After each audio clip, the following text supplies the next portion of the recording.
नमस्कार विद्यार्थी मित्रांनो, स्पेक्ट्रम अकॅडमीच्या यूट्यूब चॅनलवर तुम्हा सर्वांचं हार्दिक स्वागत। आज आपण चालू घडामोडी या सत्रात 23 ऑक्टोबर 2022 या रोजी घडलेल्या महत्त्वपूर्ण घटनांचा आढावा या ठिकाणी जाणून घेत आहोत। सुरुवातीला वळूया पहिल्या घडामोडीकडे। भारत आणि फ्रान्स आंतरराष्ट्रीय सौर युतीचे अध्यक्ष आणि सहअध्यक्ष म्हणून पुन्हा निवडून आले।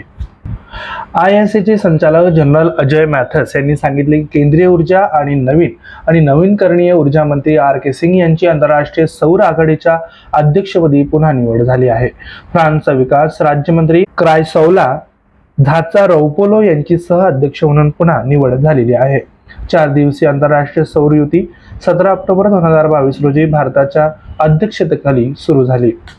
110 देशांतील लोक सौर ऊर्जेला चालना देऊन कमी कार्बन अर्थव्यवस्थेबाबत त्यांचे अनुभव शेअर करतील। इंटरनॅशनल सोलर अलायन्स मध्ये 121 स्वाक्षरी करणारे देश आहे। बहुतेक सूर्यप्रकाश असलेले देश जे पूर्णपणे किंवा अंशतः कर्करोगाच्या उष्णकटिबंधीय आणि मकर उष्णकटिबंधाच्या दरम्यान आहे।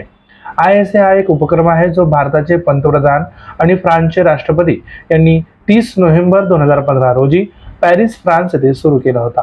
वळूया पुढील घडामोडीकडे।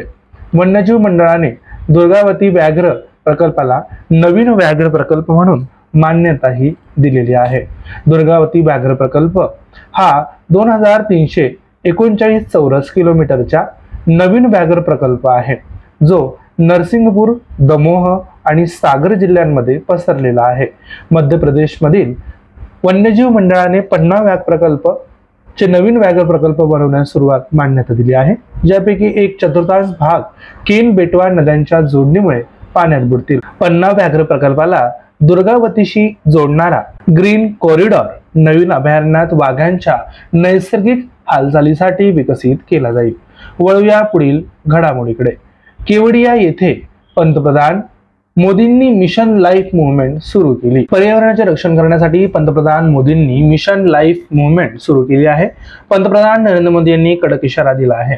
संयुक्त राष्ट्रांचे सरचिटणीस अँटोनियो गुटेरेस यांच्या उपस्थितीत गुजरातमधील स्टॅच्यू ऑफ युनिटी येथे मिशन लाईफच्या जागतिक प्रक्षेपणानंतर पंतप्रधानांनी जनसमुदायाला संबोधित केलं आणि ठामपणे सांगितले की जीवनशैलीतील बदल हवामानातील बदल कमी करण्यास मदत करू शकतात। वळूया पुढील घडामोडीकडे। दिल्ली सरकारने ग्रीन दिवाळीसाठी दिये जलाओ पताके नहीं मोहीम सुरू केलेली आहे। दिल्ली सरकारने नवी दिल्लीतील सेंट्रल पार्क मध्ये दिये जलाओ पताके नहीं दिवे लावा फटाके नव्हे मोहीम सुरू केली आहे। दिल्ली सरकारने शुक्रवारी प्रदूषणमुक्त दिवाळीच्या मोहिमेचा शुभारंभ करण्यासाठी येथील कॅनॉट प्लेस येथील सेंट्रल पार्क मध्ये 51,000 दिवे प्रज्वलित केले। शांत आणि प्रदूषणमुक्त दिवाळीचा प्रचार करणे हा या मोहिमेचा उद्देश आहे। वळूया पुढील घडामोडीकडे।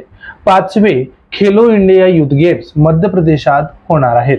खेलो इंडिया युवा खेळांची 5वी आवृत्ती 31 जानेवारी ते 11 फेब्रुवारी 2023 या कालावधीत मध्य प्रदेशात होणार आहे। केंद्रीय युवा व्यवहार आणि क्रीडा मंत्री अनुराग ठाकूर आणि मध्य प्रदेशचे मुख्यमंत्री शिवराज सिंह चौहान यांच्या हस्ते या कार्यक्रमाचा सत्कार करण्यात आलेला आहे। केंद्रीय युवा व्यवहार आणि क्रीडा मंत्री अनुराग ठाकूर यांनी जाहीर केलं की खेलो इंडिया युवा खेळांची 5वी आवृत्ती मध्य प्रदेशात होणार आहे। खेलो इंडिया युथ गेम्स 8 ठिकाणी होणार आहे। KIYG 2023 मध्ये 8,500 अधिक खेळाडू आणि खेळाडू सहभागी होण्याची अपेक्षा आहे। खेलो इंडिया युथ गेम्स 2016 मध्ये सुरू झाले आणि तेव्हापासून भारतातील तरुणांना क्रीडा क्षेत्रातील त्यांची प्रतिभा दाखवण्यासाठी त्यांनी एक प्रभावी व्यासपीठ देखील उपलब्ध करून दिलेला आहे। मित्रांनो, अशा प्रकारे आजच्या स्पेक्ट्रम अकॅडमीच्या यूट्यूब चॅनलवर चालू घडामोडी या सत्रात आपण 23 ऑक्टोबर 2022 या रोजीच्या विशेष महत्त्वपूर्ण घटनांचा आढावा या ठिकाणी जाणून घेतला। अशीच नवनवीन माहिती मिळवण्यासाठी स्पेक्ट्रम अकॅडमीच्या यूट्यूब चॅनलला सबस्क्राइब करायला विसरू नका। बेल आयकॉनला प्रेस करा, लाईक करा, शेअर करा, कमेंट करा। धन्यवाद।